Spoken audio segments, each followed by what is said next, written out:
As I told you last week, from now onwards, I'm going to read certain passages from Ruskin Bond's writings every month on January, on February, on March, and so on, and describe how life is like in hill stations in India. And his writings, which are so much on nature, on lifestyle in India, and these ones which I'm reading, they are from the passages from his own journals. So I'm sure you'd get nice insights to his own life and his experiences. So here we go. This is January, and I'm going to read this passage for you. The hillside looked very pretty, with a light mantle of snow covering trees, rusty roofs, and vehicles at the bus stop, and concealing our garbage dump for a couple of hours until the snow melted. 3 days of wind, rain, sleet, and snow flooded out of my bedroom. We convert the dining room into dormitory. Everything is bearable except the wind, which cuts through these old houses like a knife under the roof. Through flimsy veranda enclosures and ill-fitting windows, bringing the icy rain with it. Fed up with being stuck indoors, walked up to Lal Tiba in flurries of snow, came back and wrote a story. There are some lovely old houses in the Landover cantonment, but sadly, the majority of them lie empty for most of the year. Their owners, the famous and the wealthy, live elsewhere and visit Mussoorie or Landover about once a year for a weekend's relaxation.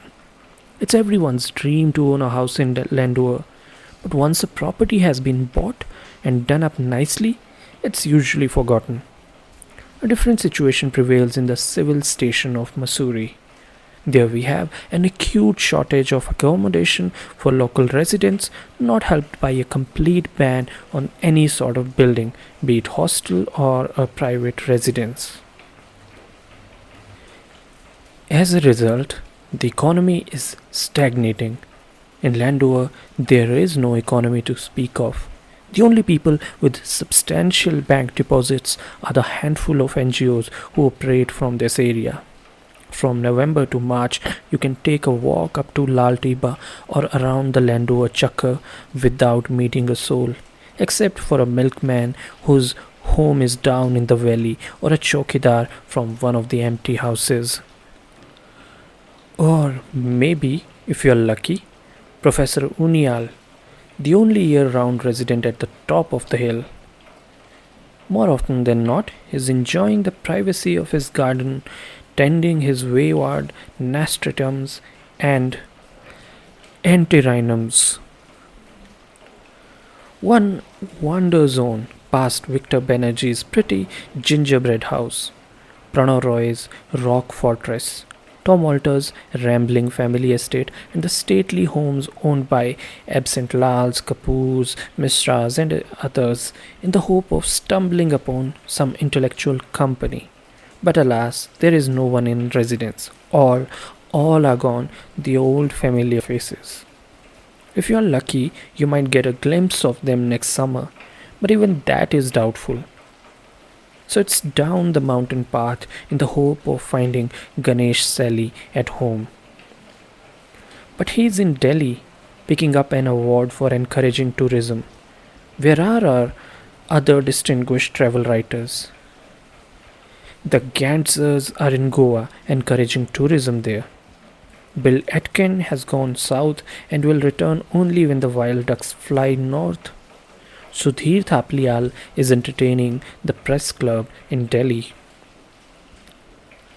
Disconsolately, one turns homewards, passing a honeymoon couple hurrying back to their cold hotel room. They're wishing they had gone to Chutmalpur instead of a deserted hill station in midwinter. Ah, here is Brigadier Yadav, always good for a tale or two of his days as ADC to Mountbatten. His enthusiasm never flags. but the good brigadier looks gloomy today. I've had enough of this place, he complains. Not a soul to talk to, and I cannot take cold any more, thinking of moving down to Rajpur. One more empty house. There is one last hope of finding a little company, the cemetery. Those rows of old, weather worn graves tell of livelier times, when officers and gentlemen tossed back their rum punches and whiskey pegs, no doubt hastening their journey to their final abode. But, confound my luck, the cemetery gates are locked and chained, barred to prowlers like me. Now, even conversing with dead is denied. Never mind, there's always Lakshmi Tripaঠি's Chowkidar. Not much by way of intellectual stimulation, but the hooch isn't bad. He may not be encouraging tourism, but at least he helps the locals get through the lean days.